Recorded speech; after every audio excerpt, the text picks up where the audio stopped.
Hi, this is Larry Trocha, and today we are going to do a critique on a horse that I feel has really good conformation. I've done these critiques before, and we kind of focused on, the bad things to look for in a horse's conformation. But every time I do that, I get a bunch of emails saying, "Hey, Larry, do one on a horse that has really good conformation, so we can see the difference." And so today, that's exactly what I'm going to do. Uh, you can see this mare, and she's got a baby with her. She used to be a show horse. Now she's a brood mare. Uh, but let's just get started with the critique. And I'm going to start at the front and go back, and then at the top and go down. And we're going to cover all the things that really mean something when it comes to a horse's conformation. And before we get started, I should point out there are always exceptions to the rule on conformation. I mean, I've been fooled before, not very many times, but it does happen. So anyway, let's get started here. All right. So looking at this mare, the first thing that strikes me is this is a good looking horse. I just like her looks. Even just glancing at her, just my instant opinion is, man, I'd like to own this horse. We'll start with her head here, and when you look at her head, you notice the front of her face is a nice straight line. She's got a small muzzle, nice big eye, nice ears. I really like what I see here. She doesn't have any bulges in her forehead, which is really bad, and she doesn't have a Roman nose or a bulging nose, and she's not sheep-headed either. Sheep-headed means the head is kind of in the shape of a sheep's head on the nose here, and that's okay. I could live with that, but I like this horse's head real well. Now you notice her mouth is fairly short. I love that, and of course a lot of people are going to say, "Well, Larry, what does the length of her mouth have to do with it?" Actually, a lot. It's been my experience that the shorter their mouth is, the better feel they have to my hands. And they usually, a short mouth horse usually just has a better mouth, a better feel to their mouth. I'm sure there's exceptions, but if I got a choice between a short mouth horse or a horse that has a long mouth, I'm going to take the one with the short mouth. All right, so we look at this. The muzzle looks nice, the jaw looks nice. There's no weird lumps or bumps here. We look at her throat latch, and you see how nice and clean her throat latch is. I tell you, that is nice. You look at her top line of her neck. I love that. You could draw a straight line across her hip, withers, and pole, and you've got a nice level top line. That is, to me, that's the ultimate eye appeal. I really like that. If you've got a horse with his head way up in the air, man, that just really detracts from the horse's look. And I really don't like one that travels with too low of a head at the lope. Matter of fact, in the reining classes and Western pleasure classes today, they're kind of striving for a head way down by the horse's knees. I don't like that on that kind of a horse. I think that's fine on a cutting horse that's working. He's a self worker. The reins are pitched loose, and if that's where he wants to put his head, that's fine. But on a Western pleasure horse or a reining horse, I don't want their head down by their knees. Anyway, I like her top line. The next thing we look at is she actually has some really nice withers. They're prominent. That's going to hold a saddle real good. You're not going to have to buy a special tree or anything like that to fit this horse. There's going to be a lot of saddles that fit this horse. Now she's got a little bit of a drop to her back here, which means the saddle's probably going to bridge a little bit, but not enough to be concerned about. I wouldn't even worry about it. I wouldn't give it a second thought. And as we go down her back here, pretty nice length of hip. It could be a little bit longer, but this is plenty long through the hip.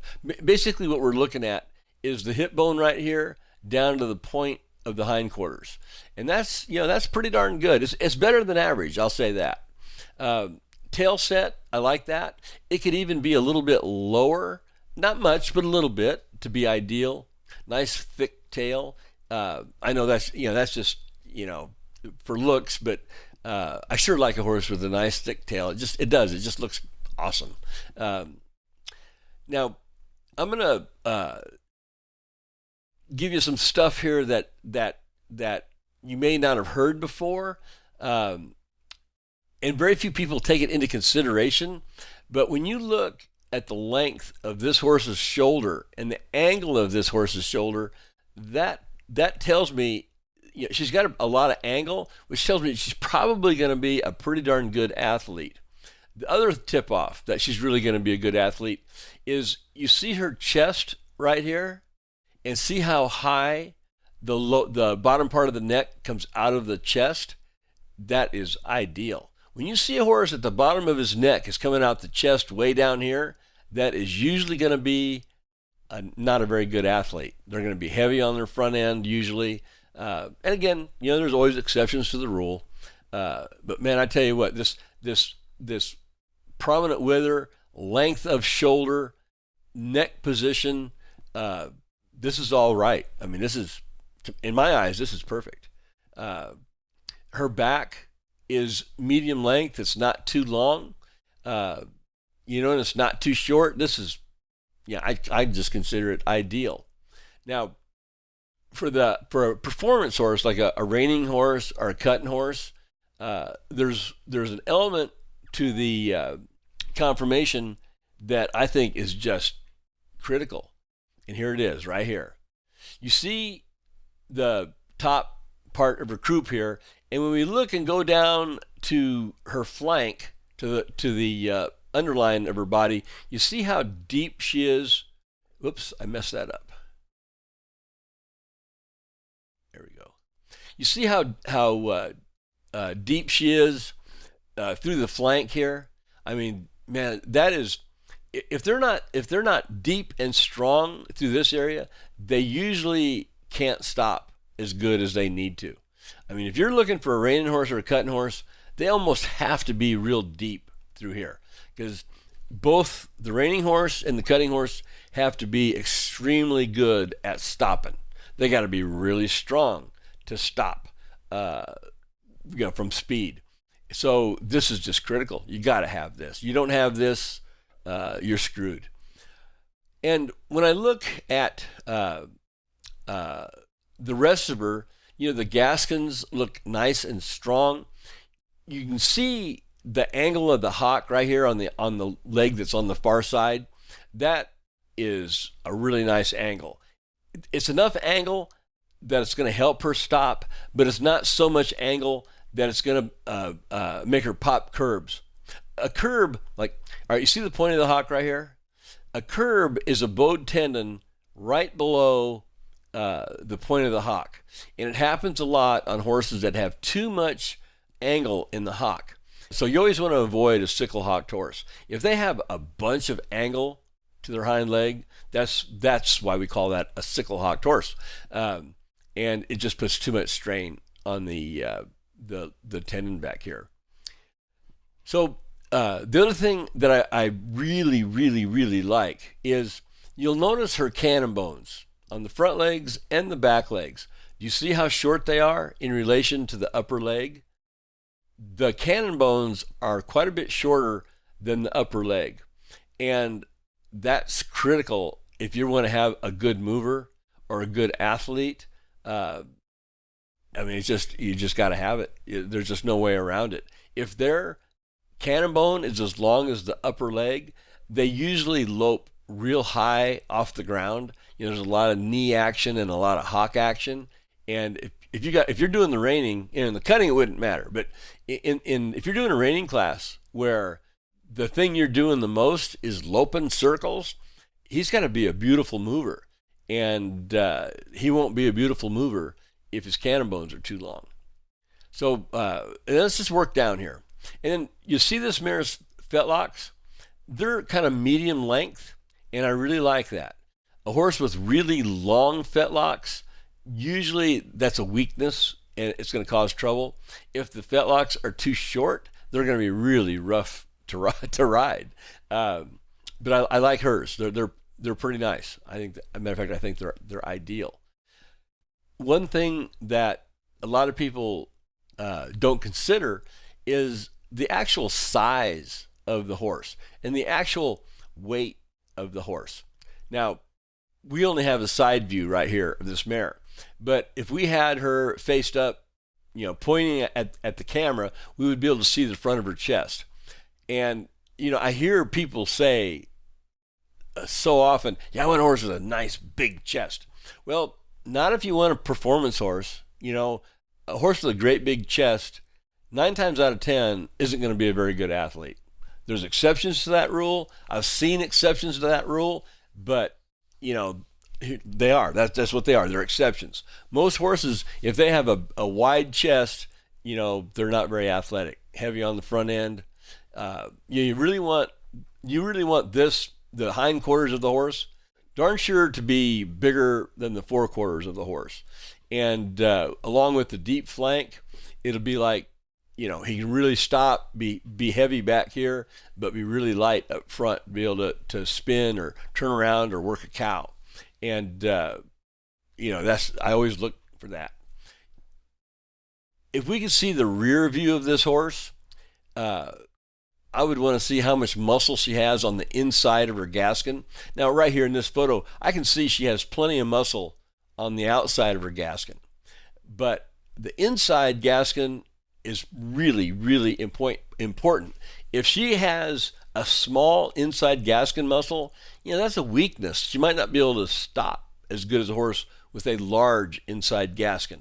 I consider that pretty much mandatory, to tell you the truth. And here's the thing that a lot of folks don't take into consideration. They have to have all this structure as good as possible if you're gonna buy one as a cutting horse, because a cutting horse has to spread its hind legs real wide to be able to maintain balance while he is working a cow. If you have a horse that won't spread its hind legs when it stops and turns, you don't have a cutting horse. I don't care how much cow that horse has. I don't care who trains it. There's some horses that just will not spread their hind legs, and those horses, they won't be very successful as cutting horses. Now, for a reining horse, we really don't want a reining horse to spread his hind legs. We want to keep his hind legs, a normal distance as they normally are, so he can slide a long way. The reining horse, if he spreads his legs too much during the stop, well, he's not going to be able to slide very far without coming up out of the ground and putting his feet back together. So on a reining horse, I really don't want them spreading their hind legs. But on a cutting horse, I darn sure do. All right, well, let me just think about this for a second here. Well, I think we've covered just about everything that we can cover on this horse. Again, I really like this horse. If I was going to buy a horse, I wouldn't hesitate buying one with the qualities of this mare. I mean, I sure like this mare. Now, is she going to be a good producer? We see her baby right here, but he's too young to really judge him because the babies, they change so much. Matter of fact, I'll have people send me videos of, foals and weanlings, and what do you think of this one, Larry? Give me your. Well, I don't think anything about it, because by the time that horse is 2, he's probably going to look totally different than what he does as a baby. So you really can't, judge what a baby is going to be when it gets older. At least I can't. Maybe somebody else can, but I sure can't. I've seen plenty of really outstanding babies grow up to be horses that weren't very good. They totally changed. The conformation changed. They just totally changed.